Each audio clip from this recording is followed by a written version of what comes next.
14 before. My man Gervonta fight, he got tough coming up. God willing, hopefully he pulled through, you know. But like I say, I'm on my wind down. I'm on my descent. We go May 18th. We about 7 days away. I'm actually disappointed though because I shouldn't be fighting the Kiko Martinez. I should be fighting the Leo Santa Cruz. You know, I don't know what's going on with politics and everything is becoming a big issue. I'm thinking about just moving up in weight, relinquishing my title, and immediately challenging Burchett. I know he has the title right now. He's about to compete very soon. So hopefully whoever wins that fight, I really don't even care.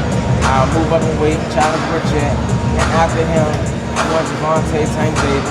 You know what I'm saying? I mean, it don't make sense, man. I'm tired of these guys ducking. They acting like they're scared. The promoters and managers letting them hide behind whatever curtain that they want to hide behind, man. It's starting to get a little frustrating. Gary, you mentioned about the younger show. You know, he's on the other side of the pond. Would you do anything in your power to satisfy them just to go to the other night just to capture that WBC title? Man, my thing is this, because I have the title at 126, we can immediately move up in weight and I can challenge the champion. That's just how it works. That's just how it works. I can move up and challenge the champion. I don't have to go through nothing else. I can immediately challenge the champion and relinquish my title and take his. You know, so that's something that definitely might come into fruition because I'm tired of staying at 126. I've been at 126 for so long only because I was trying to compete against Leo Santa Cruz. It seems like they're not trying to get the fight. I already beat him in the amateur. You know, my skill set done developed so much better than from when I was an amateur being a professional. So he understands what he put himself into. You mentioned about your frustration in terms of, you know, at 126, you're not getting big fights. Jamal Charlo in a press conference said something really interesting that he kind of, not demand, but he wishes that there was a union in boxing. That would be a good one. Okay. That would definitely be a good thing, you know, because as a fighters, you know, we don't have a union like that, like any of the other sports, to protect them or have that comfort blanket up under them. We don't have that, you know. Fighters are looked at as some of the most ignorant people on the planet to a certain extent. You know, we have a black eyes being ignorant when it comes to the concept of business and stuff like that. But we don't have these support groups like all of the other, you know, sports that's out here. You know, you have baseball, football, and etc. They have the sports group. They have these unions and etc. that does that. We don't have that in our life.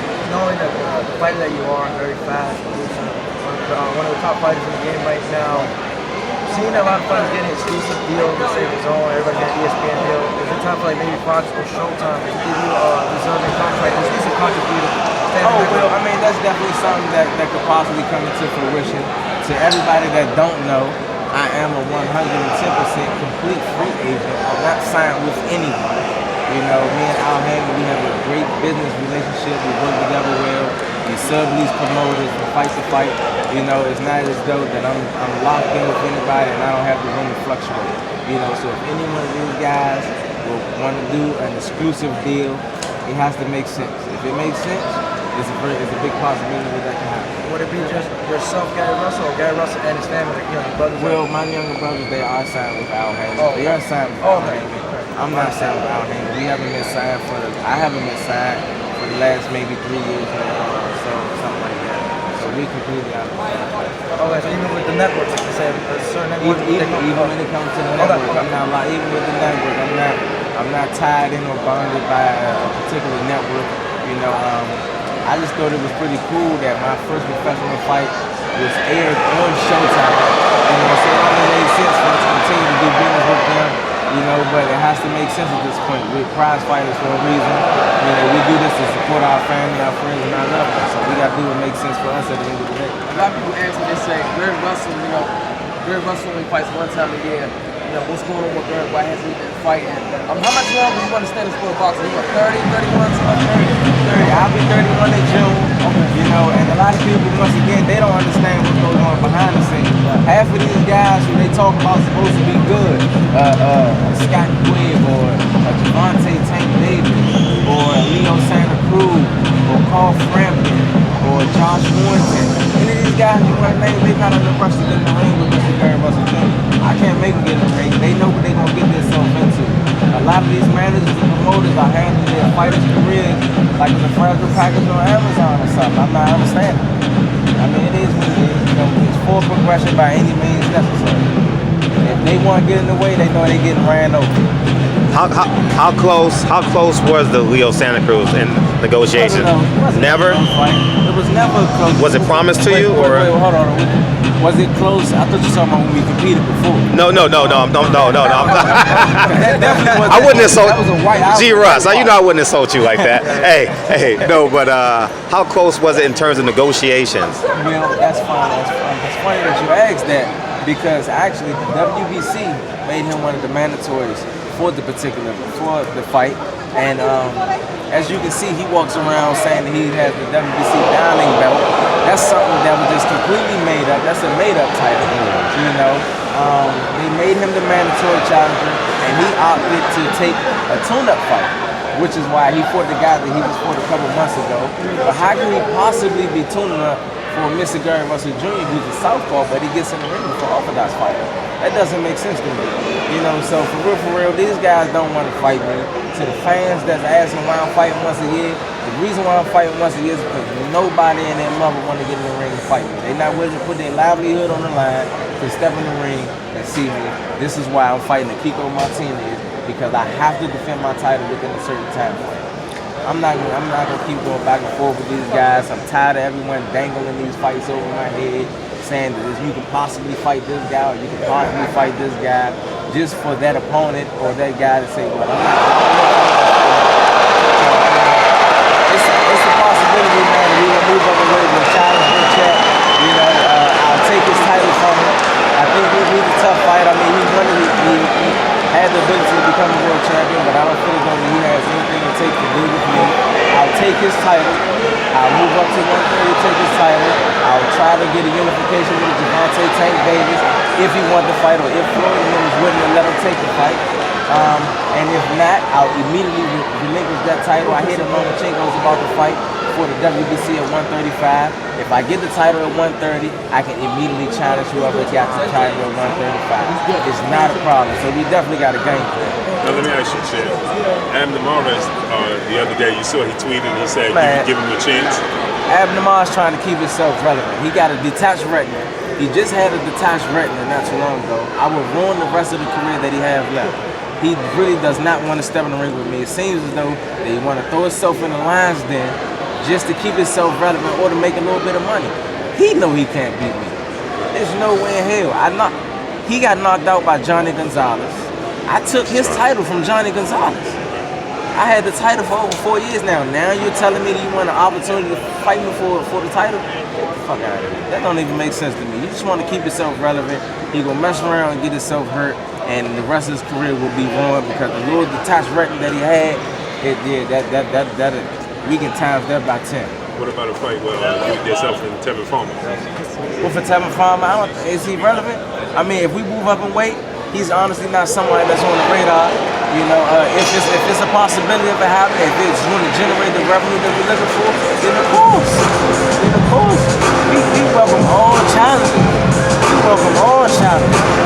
From anywhere, shape, or form, from all parts of the world, from all ends of the globe.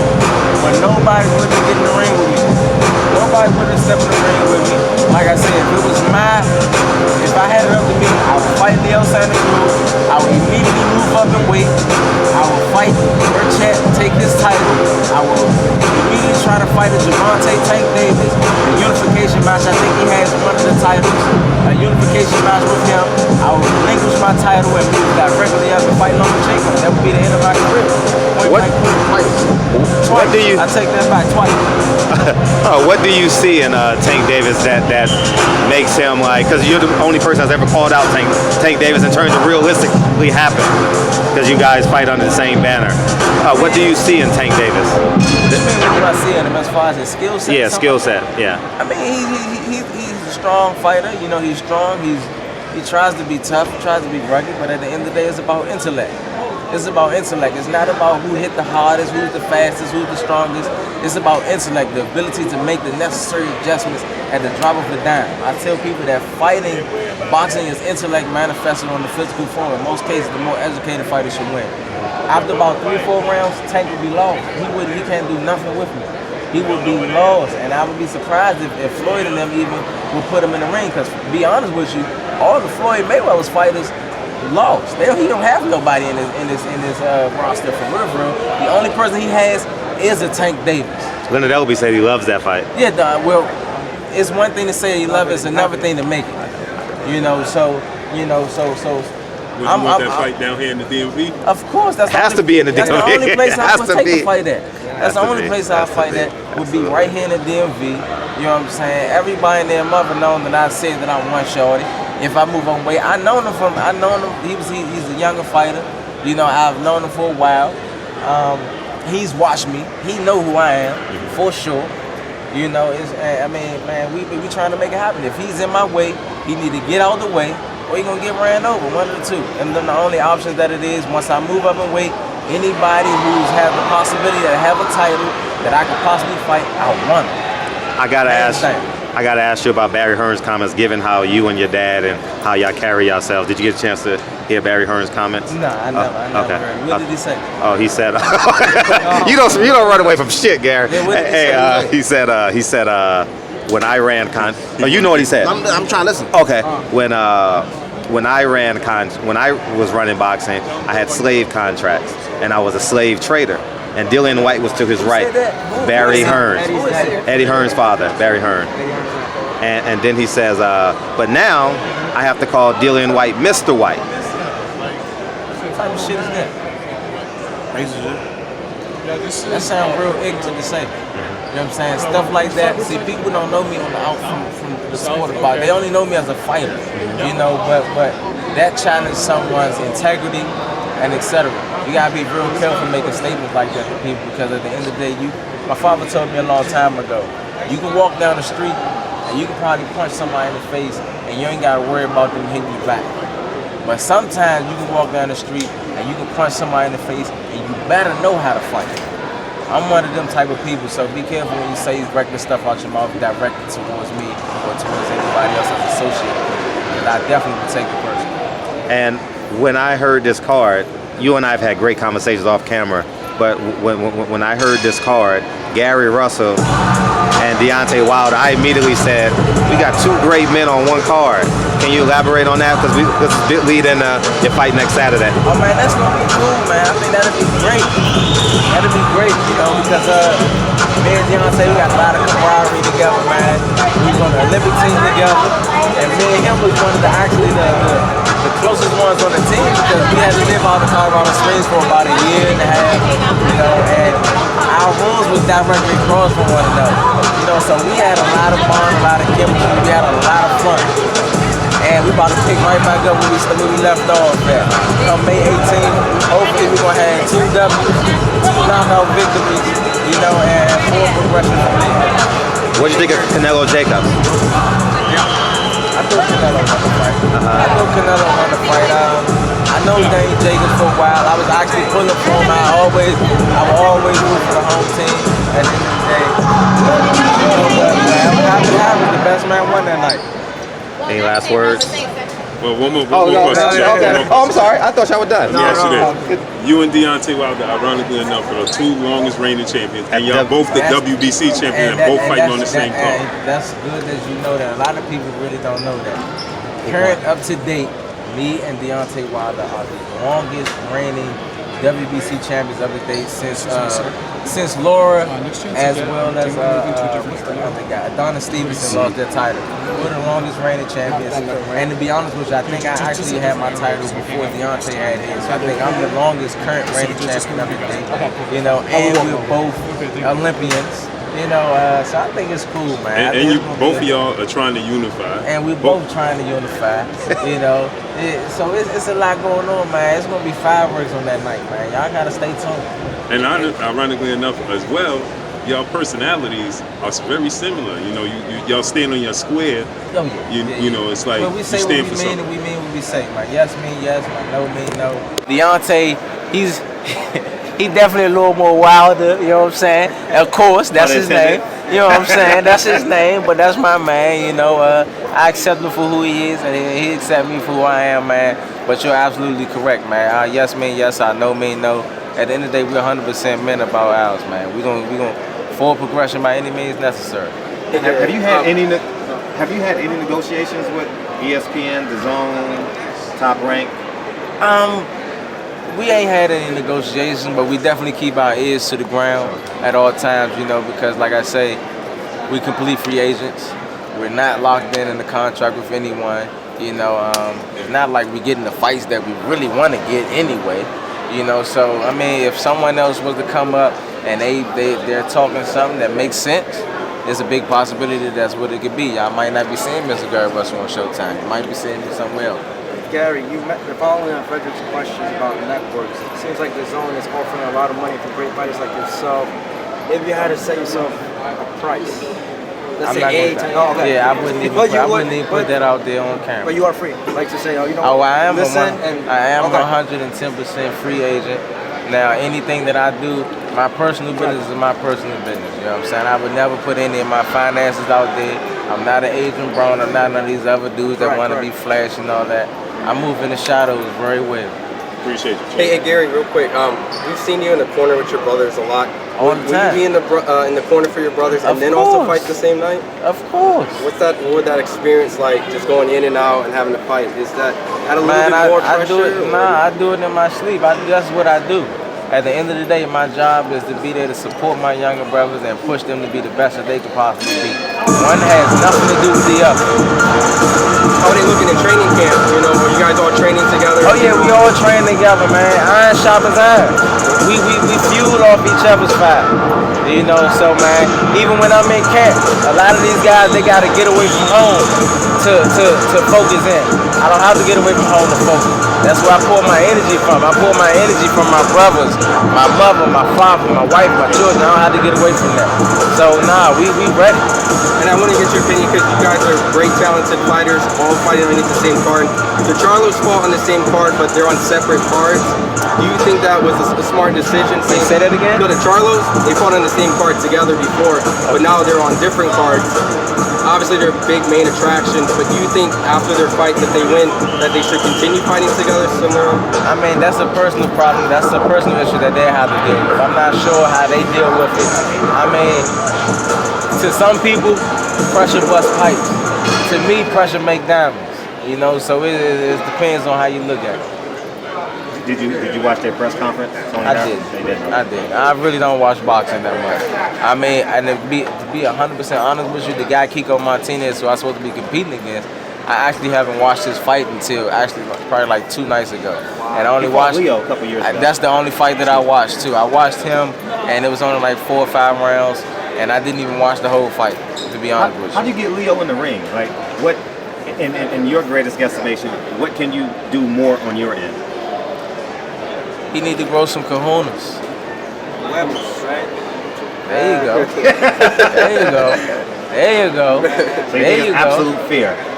Man, if fear is what's stopping these guys from stepping in the ring, at least allow greed to be one of the things to motivate them to get in there, because it'll put us in a position to generate some revenue for our families, our friends, and our loved ones. You being a champion, would you go to Los Angeles or Vegas to take that fight, or would you want it here?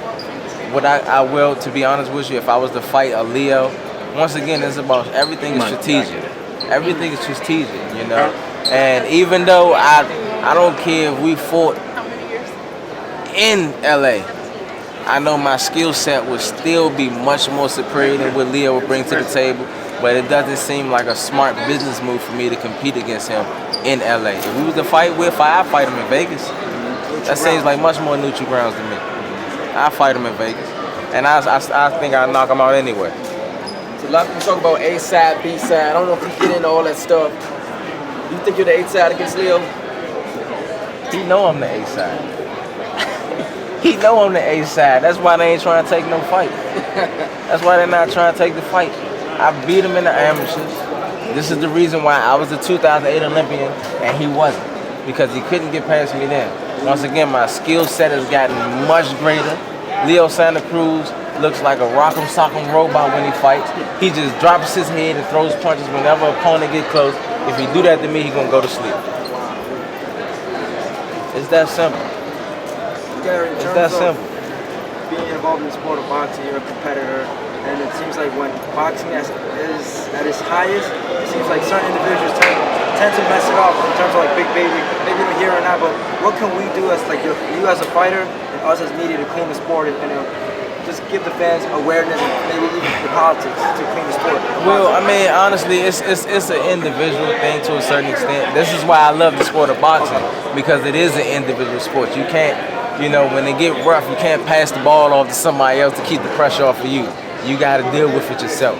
And I think the best way to do that is to live by example. You got to live by example, stay straight and narrow, full progression by any means necessary. I'm not playing with these people. Thank you, brother. Thanks for that.